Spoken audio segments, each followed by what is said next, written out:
आज के इस चैप्टर से हमको पूरे 25 क्वेश्चंस मिलते हैं, जो कि सारे के सारे क्वेश्चन प्राचीन भारत के इतिहास के हैं। ओके, और आज के इस चैप्टर का नाम है राज्य, राजा और एक प्राचीन गणराज्य। ओके, तो आज हम बहुत कुछ जानेंगे अपने प्राचीन भारत के इतिहास का। ठीक है, तो आइए शुरू करते हैं। इससे पहले अगर आप लोगों ने चैप्टर 1 से लेकर के 5 तक की वीडियोस को नहीं देखा है तो जरूर देखिएगा।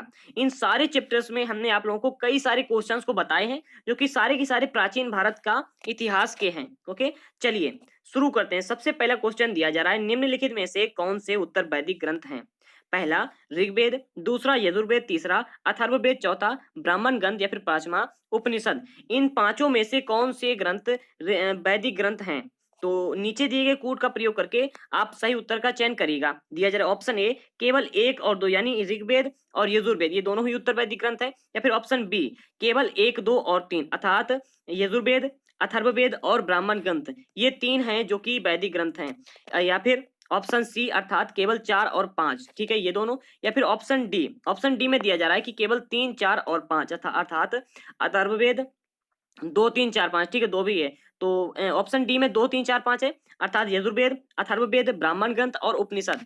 तो जल्दी से इसका आंसर हमको कमेंट बॉक्स में बताइएगा कि पहले का कौन सा सही होगा, ऑप्शन ए, बी, सी या फिर डी।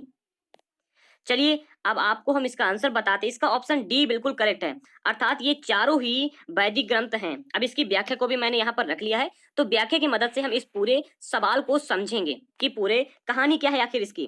सामवेद, यजुर्वेद, अथर्ववेद और जो ब्राह्मण उपनिषद हैं, ठीक है, ब्राह्मण उपनिषद तथा अन्य कई ग्रंथ ऋग्वेद के बाद में रचे होने के कारण इन्हें उत्तर वैदिक ग्रंथ कहा जाता है। चारों वेदों में ऋग्वेद सबसे पुराना है। ऋग्वेद के काल को ऋग्वैदिक काल के नाम से जानते हैं। ये ग्रंथ उत्तर भारत में खासकर गंगा यमुना क्षेत्र में रचे गए। पुरोहितों द्वारा रचित इन ग्रंथों में विभिन्न प्रकार के अनुष्ठान और उनके संपादन की विधियां बताई गई हैं। इनमें सामाजिक नियमों के बारे में भी बताया गया है। तो चलिए देखते हैं क्वेश्चन नंबर दूसरे को। ठीक है, क्वेश्चन नंबर 2 दिया जा रहा है कि उत्तर वैदिक कालीन वर्ण विभाजन के आधार पर ब्राह्मणों का स्थान और कार्य क्या था? तो इसके यहाँ पर 4 ऑप्शन दिए जा रहे हैं, अर्थात ब्राह्मणों का स्थान और कार्य ऑप्शन ए के ऑप्शन में दिया जा रहा है कि चौथा था और सेवा इनका कार्य था, या फिर ऑप्शन बी इनका जो स्थान था वो था प्रथम और ब्राह्मणों का कार्य था यज्ञ करना। ऑप्शन सी ब्राह्मणों का जो स्थान था वो था दूसरा और इनका कार्य था रक्षा करना, या फिर ऑप्शन डी अर्थात इनका काम था व्यापार करना और इनका जो स्थान था वो था तीसरा। चलिए इसका आंसर जल्दी से हमको कमेंट बॉक्स में बताइएगा। चलिए अब इसका आंसर हम आपको देते हैं। इसका ऑप्शन बी बिल्कुल करेक्ट है। जो वैदिक काल में वर्ण विभाजन किया गया था उसके अनुसार ब्राह्मणों का जो स्थान था वो था प्रथम और इनका कार्य था यज्ञ करना और पूजा पाठ करना। तो इसकी यहाँ पर व्याख्या भी दी गई है। अब व्याख्या की सहायता से हम पूरे प्रश्न को समझेंगे। वैदिक काल में पुरोहितों ने लोगों को 4 वर्गों अर्थात ब्राह्मण, क्षत्रिय, वैश्य और शूद्र में विभाजित किया था, जिसे वर्ण कहते हैं। प्रत्येक के अलग अलग कार्य निर्धारित थे। प्रथम वर्ग ब्राह्मणों का था जो कि वेदों का अध्ययन करते थे और यज्ञ करते थे। ठीक है, चलिए अब क्वेश्चन नंबर 3 को देखते हैं। ये भी बहुत ही इंपॉर्टेंट क्वेश्चन है। वैदिक कालीन वर्ण विभाजन के आधार पर क्षत्रिय का स्थान और कार्य क्या था? ऑप्शन ए इनका स्थान था प्रथम और इनका कार्य था यज्ञ करना। ऑप्शन बी इनका जो स्थान था वो था तीसरा और इनका कार्य था व्यापार करना। ऑप्शन सी इनका स्थान था चौथा और इनका कार्य था सेवा करना, या फिर ऑप्शन डी अर्थात इनका स्थान था दूसरा और इनका कार्य था रक्षा करना। तो जल्दी से इसका आंसर हमको कमेंट बॉक्स में बताइएगा। आपको आंसर कुछ इस प्रकार से देना है, जैसे कि तीसरा का पहला अगर सही हो, ठीक है, तो आपको तीसरा का ए ऐसे देना है। ठीक है, तो ये होगा आपका आंसर। ये बल्कि गलत है। चलिए इसका आंसर हम आपको देते हैं। इसका आंसर डी बिल्कुल करेक्ट है, अर्थात जो उत्तर वैदिक काल में विभाजन किया गया था, तो विभाजन के आधार पर जो क्षत्रिय थे उनका स्थान दूसरा रखा गया था और इनका कार्य था रक्षा करना। ठीक है, क्षत्रिय दूसरे स्थान पर थे जो कि शासक वर्ग था। ठीक है, इनका कार्य था युद्ध करना और लोगों की रक्षा करना। चलिए अब देखते हैं क्वेश्चन नंबर 4 को। ये बहुत ही महत्वपूर्ण प्रश्न है। वैदिक कालीन वर्ण विभाजन के आधार पर शूद्र का स्थान और कार्य क्या था? ऑप्शन ए दूसरा स्थान था और इनका कार्य था रक्षा करना। ऑप्शन बी प्रथम कार्य था और प्रथम स्थान था इनका और इनका कार्य था यज्ञ करना। ऑप्शन सी इनका स्थान तीसरा था और इनका कार्य था व्यापार करना। ऑप्शन डी इनका स्थान चौथा था और इनका कार्य था सेवा करना। तो इसका कौन सा ऑप्शन सही होगा, जल्दी से हमको कमेंट बॉक्स में बताइएगा। चलिए अब इसका आंसर हम आपको देते हैं। इसका ऑप्शन डी इसका भी बिल्कुल करेक्ट होगा, अर्थात इनका जो स्थान था वो था चौथा और इनका कार्य था जो ऊपर के जो 3 वर्ग हैं, कौन कौन से वर्ग? पहला है ब्राह्मण, दूसरा है क्षत्रिय और तीसरा है जो व्यापार करते हैं। ठीक है, इन तीनों वर्गों की सेवा करना इनका कार्य था। चलिए आगे बढ़ते हैं और देखते हैं क्वेश्चन नंबर 5 को, बल्कि इसका आंसर तो आपको पता ही होगा। ये दिया जा रहा है कि वैदिक कालीन वर्ण विभाजन के आधार पर विश्व अर्थात जिसको वैश्य कहा जाता है, वैश्य का स्थान और कार्य क्या था? ऑप्शन ए, इनका स्थान दूसरा था और इनका रक्षा करना कार्य था। ऑप्शन बी, प्रथम था स्थान और इनका कार्य था यज्ञ करना। ऑप्शन सी, इनका स्थान तीसरा था और इनका कार्य था व्यापार करना। ऑप्शन डी, इनका स्थान चौथा था और इनका कार्य था सेवा करना। तो इसका ऑप्शन सी बिल्कुल करेक्ट है। अर्थात जो वैदिक काल में वर्ण विभाजन किया गया था उसके आधार पर विश्व अर्थात जो वैश्य थे, इनका कार्य था, ये इनका स्थान था तीसरा और इनका इनके अंदर जो इनके कार्य के अंदर क्या क्या क्या आता है कि पशु कृषक थे ये और पशुपालन करते थे, व्यापार आदि ये करते थे। चलिए इसके बाद में हम देखते हैं क्वेश्चन नंबर 6 को। ये थोड़ा सा बहुत ही अच्छा क्वेश्चन है और इम्पोर्टेंट भी है। कथन दिया जा रहा है कि उत्तर वैदिक काल में प्रायः महिलाओं को शूद्रों के समान माना गया था। ठीक है, इसका कारण यह था कि उत्तर वैदिक काल में समानता महिलाओं तथा शूद्रों को वेदों के अध्ययन का अधिकार नहीं था। ठीक है, तो इसके यहाँ पर कुछ कूट दिए जा रहे हैं, कूट के माध्यम से आपको इसका आंसर देना है। ऑप्शन ए अर्थात ए सही है और आर दोनों सही है और आर ए का सही स्पष्टीकरण है। अर्थात जो ये कथन दिया जा रहा है ये भी सही है, कारण ये भी सही है और इसका ये कारण ये भी सही है। ठीक है, तो ऑप्शन बी में दिया जा रहा है कि ए आर दोनों सही है, परंतु आर जो है ये ए का सही स्पष्टीकरण नहीं है। ठीक है, ऑप्शन सी में दिया जा रहा है कि ए सही है परंतु आर गलत है। ऑप्शन डी में दिया जा रहा है कि ए गलत है परंतु आर सही है। तो इसका आंसर जल्दी से हमको कमेंट बॉक्स में बताइएगा कि 6 का ए सही होगा या फिर बी सही होगा या फिर सी सही होगा या फिर डी सही होगा। चलिए अब इसका आंसर हम आपको देते हैं। इसका ऑप्शन बी बिल्कुल करेक्ट होगा, ये वाला। ठीक है, ये इसका देखिए ये भी सही है और ये भी सही है, लेकिन इसका जो स्पष्टीकरण ये दे रहा है ये कारण गलत है। इस वजह से महिलाओं को शूद्र माना जाता था, ये कारण इसका गलत है। इसकी व्याख्या दी गई है, अब व्याख्या के माध्यम से हम इसको समझेंगे। उत्तर वैदिक काल में प्रायः औरतों को शूद्र के समान माना गया था। समानता महिलाओं तथा शूद्रों को वेद के अध्ययन का अधिकार नहीं था, लेकिन ये जो कारण दिया जा रहा है ये गलत है। ठीक है, इसके बाद में अब हम देखते हैं क्वेश्चन नंबर 7 को। ये भी बहुत ही इंपॉर्टेंट प्रश्न है। दिया जा रहा है कि वैदिक काल के संदर्भ में निम्नलिखित कथनों पर विचार कीजिए। पहला कथन दिया जा रहा है क्षत्रिय और वैश्य दोनों को ही यज्ञ करने का अधिकार प्राप्त था। दूसरा दिया जा रहा है कि शूद्रों को अछूत माना जाता था और तीसरा कथन है सभी वर्गों का निर्धारण जन्म के आधार पर होता था। इसके बाद में उपर्युक्त कथनों में से कौन से कथन सही हैं? ठीक है, तो इसका आंसर जल्दी से हमको दीजिएगा कि केवल एक सही अर्थात ऑप्शन ए, या फिर ऑप्शन बी केवल दूसरा सही है, या फिर ऑप्शन सी अर्थात 1 और 3 सही है, ये दूसरा वाला गलत है, या फिर ऑप्शन डी अर्थात केवल 2 और 3 सही है, ये वाला और ये वाला गलत है। तो जल्दी से इसका आंसर हमको कमेंट बॉक्स में बताइएगा कि ऑप्शन ए, बी, सी में से और डी में से कौन सा ऑप्शन सही है। चलिए अब इसका आंसर हम आपको देते हैं। इसका ऑप्शन सी बिल्कुल सही है, अर्थात केवल 1 और तीसरा सही है। यहाँ पर जो दिया जा रहा है कि शूद्रों को अछूत माना जाता था, ये यहाँ पर गलत दिया जा रहा है। क्यों, आइए देखते हैं। बाद में आई थी। ठीक है, ये जो अछूत की अवधारणा थी वैदिक काल में नहीं थी, वैदिक काल के बाद में ये अवधारणा आई थी और उत्तर वैदिक काल तक शूद्रों को अछूत नहीं माना जाता था। बाद के काल में शिल्पकार है, शिकारी है और जो इसके बाद में भोजन संग्राहक हैं तथा शवों को जलाने वाले जो थे और शवों को दफनाने वाले थे, इसके बाद में इन लोगों को छूत माना जाने लगा था। ठीक है, इन लोगों को छूत कब माना जाने लगा था? वैदिक काल के बाद में।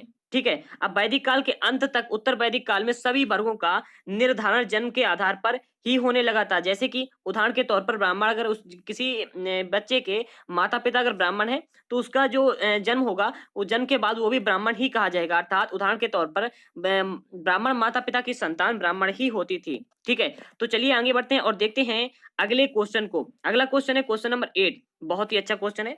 वैदिक काल के संदर्भ में निम्नलिखित कथनों पर विचार कीजिए।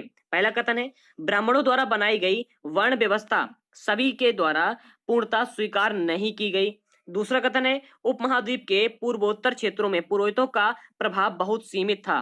तो इन दोनों में से कौन सा कथन सही है? उपर्युक्त कथनों में से कौन से कथन सही हैं? और आपको इन कूटों के माध्यम से आंसर देना। अर्थात पहला ऑप्शन ए में दिया जा रहा है कि कथन 1 सही है, ऑप्शन बी में है कि कथन 2 सही है, ऑप्शन सी में है कि ए और बी दोनों सही हैं। इसके बाद में ऑप्शन डी दिया जा रहा है कि ना तो 1 सही है और ना ही दूसरा सही है। तो जल्दी से हमको कमेंट बॉक्स में बताइएगा कि 8वें का इन जो 4 कथन ये दिए जा रहे हैं कि option A, B, C, D इन चारों में से कौन सा सही है। चलिए अब इसका आंसर हम आपको देते हैं। इसका ऑप्शन सी बिल्कुल करेक्ट है, अर्थात ये दोनों ही कथन सही दिए गए हैं और इसकी व्याख्या भी यहाँ पर दी जा रही है, जो कि व्याख्या बड़ी ही लंबी चौड़ी है लेकिन बहुत ही अच्छी है। ठीक है, इस बात को जानने में आपको रुचि भी होगी। कई लोगों ने ब्राह्मणों द्वारा बनाई गई इस वर्ण व्यवस्था को स्वीकार नहीं किया था। कुछ राजा स्वयं को पुरोहित से श्रेष्ठ मानते थे, कुछ लोग जन्म के आधार पर वर्ण विभाजन सही नहीं मानते थे। इसके अतिरिक्त कुछ लोग व्यवसाय के आधार पर लोगों के बीच में भेदभाव उचित नहीं समझते थे, जबकि कुछ लोग चाहते थे कि अनुष्ठान संपन्न करने का अधिकार सबको होना चाहिए। और छुआछूत की जो आलोचना है, ठीक है, कई लोगों ने छुआछूत की आलोचना की थी और इस उपमहाद्वीप के पूर्वोत्तर क्षेत्र में, जैसे पूर्वोत्तर क्षेत्र जैसे इलाके में, कई इलाकों में सामाजिक आर्थिक समानता बहुत ही कम थी और यहाँ पर जो पुरोहित थे उनका प्रभाव भी बहुत ही सीमित था। ठीक है, तो चलिए आगे बढ़ते हैं और देखते हैं क्वेश्चन नंबर 9 को। आज पूरे 25 क्वेश्चन है, तो जल्दी जल्दी इन सभी को देखना है और नमा क्वेश्चन आप सभी लोगों के सामने है। इसको देखते हैं। क्वेश्चन नंबर 9 दिया जा रहा है कि पुरातत्वविदों ने जनपद नामक इकाइयों की कई बस्तियों की खुदाई की। ये जनपद, ये बस्तियां निम्नलिखित में से किस और किन स्थानों पर स्थित हैं? पहला कि पुराना लाल किला जो कि दिल्ली में है, दूसरा हस्तिनापुर जो कि मेरठ में है और तीसरा अतरंजी खेड़ा जो कि एटा में है। तो जल्दी से इसका आंसर हमको कमेंट बॉक्स में दीजिएगा। आंसर के लिए आप कुछ कूटों का उपयोग कर सकते हैं। ऑप्शन ए अर्थात केवल एक सही है, अर्थात ये जो पुरातत्वविदों ने जो जनपद नामक इकाइयों की जो कई बस्तियां हैं इनकी खुदाई की है, ये जनपदीय बस्तियां जो तो पुराना किला है जो कि दिल्ली में है, ठीक है, और या फिर जो तो ऑप्शन बी जो ये केवल पहला और तीसरा सही है, ठीक है, या फिर ऑप्शन सी केवल दूसरा और जो तीसरा सही है, या फिर ऑप्शन डी 1 2 3 तीनों सही हैं। तो जल्दी से इसका आंसर हमको कमेंट बॉक्स में दीजिएगा। चलिए अब इसका आंसर हम आपको देते हैं। इसका ऑप्शन डी बिल्कुल सही है, अर्थात 1 2 3 तीनों सही हैं जो हमारे यहाँ पर। चलिए इसके आपको व्याख्या के अनुसार इसको समझाते हैं। दिया जा रहा है कि महायज्ञों को करने वाले राजा आगे चल करके जन के राजा ना होकर के जनपद के राजा माने जाने लगे थे। जनपद का शाब्दिक अर्थ जन्म के बसने की जगह होती है, ठीक है। पुरातत्वविदों ने इन जनपदों की कई बस्तियों की खुदाई की है। दिल्ली में पुराना किला जो कि उत्तर प्रदेश, और इसके बाद में उत्तर प्रदेश में मेरठ के पास में हस्तिनापुर और एटा के पास में अतरंजी खेड़ा, इनमें से प्रमुख हैं। जनपदों के लोग चावल, गेहूं, जौ, धान और इसके बाद दाल, गन्ने, तिल और सरसों जैसी फसलों को उगाया करते थे। इन पुरास्थलों में कुछ विशेष प्रकार के बर्तन मिले हैं जिन्हें चित्रित धूसर पात्र क्या कहते थे, जिन्हें चित्रित धूसर पात्र के रूप में जाना जाता है। यहाँ से प्राप्त ये बर्तन कुछ धूसर और कुछ लाल रंग के होते थे। चित्रित धूसर पात्रों पर की गई चित्रकारी आमतौर पर सरल रेखाओं तथा ज्यामितीय आकृति के रूप में है, ठीक है। चलिए अब देखते हैं क्वेश्चन नंबर 10 को। आज पूरे 25 क्वेश्चन है और 10वां क्वेश्चन आपके सामने है। क्वेश्चन नंबर 10 दिया जा रहा है कि गणों या फिर संघों पर निम्नलिखित में से किस शासक ने विजय प्राप्त की थी? Option A Maurya, option B Gupta, option C कुणाश, ठीक है, ऑप्शन डी है सातवाहन। तो इसका ऑप्शन बी बिल्कुल करेक्ट है, अर्थात जो गढ़ थे और जो संघ थे इन पर गुप्त शासकों ने विजय प्राप्त की थी। अब इसके विषय में हम थोड़ी सी डिटेल में जानकारी प्राप्त करते हैं। यहाँ पर देखिएगा, कई शक्तिशाली राजा इन संघों को जीतना चाहते थे। इसके बावजूद भी उनका राज्य अब से लगभग 1500 वर्ष पूर्व तक चलता रहा था। अब इसके बाद में गुप्त शासक आए थे और गुप्त शासकों ने गढ़ और महाजनपदों के संदर्भ में निम्नलिखित कथनों पर विचार कीजिए। महाजनपदों की कई राजधानियों में किलेबंदी की गई थी। और कथन दूसरा दिया जा रहा है कि राजा सेना रखने लगे थे जिसे वेतन दिया जाता था। वेतन का संपूर्ण भुगतान आहत सिक्कों के रूप में दिया जाता था। इन दोनों में से कौन सा कथन सही है आप ही बताएंगे, जो कि इन कूटों का उपयोग करके। ऑप्शन ए केवल एक सही है, ऑप्शन बी अर्थात केवल दूसरा सही, ऑप्शन सी अर्थात 1 और 2 दोनों सही हैं, या फिर ऑप्शन डी ना तो एक सही है और ना ही दूसरा सही है। तो जल्दी से इसका आंसर हमको कमेंट बॉक्स में बताइएगा कि 11 का ए होगा या बी होगा या फिर सी होगा और या फिर डी होगा। चलिए अब इसका आंसर हम आपको बताते हैं। इसका ऑप्शन ए बिल्कुल करेक्ट है, अर्थात ये जो ऑप्शन पहला वाला कथन दिया जा रहा है ये बिल्कुल करेक्ट है। महाजनपदों की कई राजधानियों में किलेबंदी की गई थी। और जो दूसरा ऑप्शन दिया जा रहा है ये आधा सही है और आधा गलत है। क्यों, आइए देखते हैं व्याख्या में। लगभग 2500 वर्ष पूर्व कुछ जनपद अधिक महत्वपूर्ण हो गए, इन्हें महाजनपद कहा जाने लगा था। अब इसका यहाँ पर इस पॉइंट के मदद से हम जो गलत है उसको देखते हैं। अधिकतर महाजनपदों की राजधानियां होती थी। कई राजधानियों में किलेबंदी की गई थी। ये किलाबंदी आक्रमण से सुरक्षा करती थी। ये राजाओं को समृद्धि और वैभव को भी दर्शाती थी। अब राजा सेना रखने लगे थे। सिपाहियों को वेतन देकर के पूरे साल पर रखा जाता था। कुछ भुगतान आज सिक्कों के रूप में होता था, ना कि पूर्ण भुगतान होता था। यहाँ पर इस कथन में दिया जा रहा है कि जो राजा लोग सेना रखने लगे थे और उसमें उन्हें जो वेतन दिया जाता था, ठीक है, वेतन का संपूर्ण भुगतान आहत सिक्कों के रूप में होता था, ठीक है, जो कि ये गलत है। वेतन का जो भुगतान होता था ये कुछ भुगतान होता था आहत सिक्कों के रूप में और बाकी भुगतान अलग तरीके से किया जाता था, ठीक है। चलिए अब देखते हैं क्वेश्चन नंबर 12 को। ये भी बहुत ही इंपॉर्टेंट और अच्छा प्रश्न है। 12वां प्रश्न दिया जा रहा है कि महाजनपदों की कर प्रणाली के संदर्भ में निम्नलिखित कथनों पर विचार कीजिए। पहला कथन है, उपज का 1/3वां हिस्सा कर के रूप में निर्धारित किया जाता था, जिसे भाग कहा जाता था। दूसरा कथन है, कारीगरों को श्रम के रूप में कर का भुगतान करना होता था। तो इसके विषय में यहाँ पर इन कूटों की मदद से आप आंसर को दे सकते हैं। अर्थात ऑप्शन ए केवल एक सही है, ऑप्शन बी दूसरा कथन केवल सही है और जो पहला वाला ये गलत है। ऑप्शन सी केवल एक और दो यानी दोनों कथन सही है, और ऑप्शन डी ना तो एक सही है और ना तो दूसरा सही है, ये दोनों ही गलत हैं। ठीक है, तो जल्दी से इसका आंसर हमको कमेंट बॉक्स में दीजिएगा कि 12 का ए होगा, बी होगा, सी होगा या फिर डी होगा। चलिए अब इसका आंसर हम आपको देते हैं। इसका ऑप्शन बी बिल्कुल सही होगा, अर्थात जो दूसरा वाला ये कथन सही है और ये वाला गलत है। ठीक है, तो चलिए अब इसकी व्याख्या को भी देख लेते हैं। व्याख्या बड़ी लंबी चौड़ी दी गई है। महाजनपदों के राजाओं को विशाल किले और बड़ी सेना के लिए प्रचुर संसाधनों और इनके लिए पर्याप्त कर्मचारियों की आवश्यकता होती थी। अतः राजा लोगों द्वारा समय समय पर दिए जाने वाले उपहारों पर निर्भर न रह करके अब नियमित रूप से कर वसूलने लगे थे। अब जो कर वसूला जाता था उसकी दर क्या थी, अब इसमें हम देखेंगे जो दो कथन थे उनकी व्याख्या को। फसलों पर लगाए गए कर महत्वपूर्ण थे क्योंकि अधिकांश लोग कृषक ही थे। प्रायः उपज का 1/6वां हिस्सा, ठीक है, ऊपर को क्या दिया जा रहा है, ऊपर दिया जा रहा है कि 1/30वां हिस्सा, 1/3वां हिस्सा, ठीक है, बल्कि है क्या 1/6वां हिस्सा कर के रूप में निर्धारित किया जाता था, जिसे भाग कहते थे। ठीक है, और इसके बाद में नीचे दिया है कि कारीगर के ऊपर भी कर लगाए गए थे जो कि प्रायः श्रम के रूप में चुकाए जाते थे, जैसे कि एक बुनकर, लोहार या फिर सुनार। ठीक है, सुनार को राजा के लिए 1 महीने में 1 दिन काम करना पड़ता था। ठीक है, चलिए अब देखते हैं हम अगले क्वेश्चन को जो कि आप सभी लोगों के सामने है।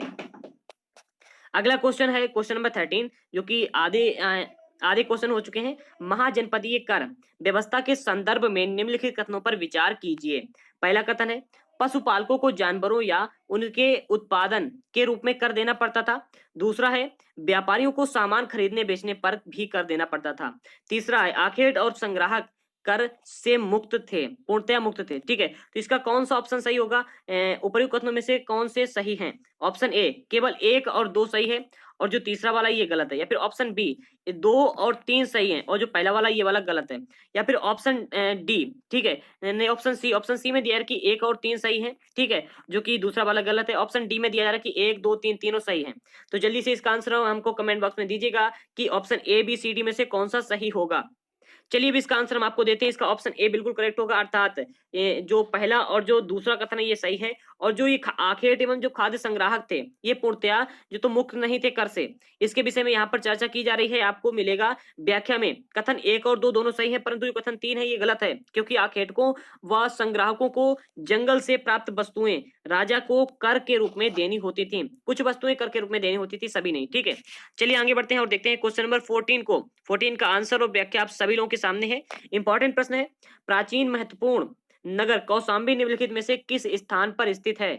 ऑप्शन ए मेरठ जो कि उत्तर प्रदेश में है, ऑप्शन बी गाजियाबाद जो कि उत्तर प्रदेश में है, ऑप्शन सी प्रयागराज जो कि उत्तर प्रदेश में है, जिसे पहले इलाहाबाद के रूप में जाना जाता था, ऑप्शन डी वाराणसी जो कि उत्तर प्रदेश में है। तो इसका ऑप्शन सी बिल्कुल सही, अर्थात आज का प्रयागराज जो कि पहले इलाहाबाद के नाम से जाना जाता था। कौशाम्बी नगर आधुनिक उत्तर प्रदेश के प्रयागराज जिले में स्थित है, जहां से किले की दीवार के अवशेष मिले हैं। इसके एक भाग का निर्माण संभवतः आज से 2500 वर्ष पूर्व हुआ था। कौशाम्बी प्राचीन काल में वत्स महाजनपद की राजधानी थी। चलिए आगे बढ़ते हैं और देखते हैं क्वेश्चन नंबर 15 को।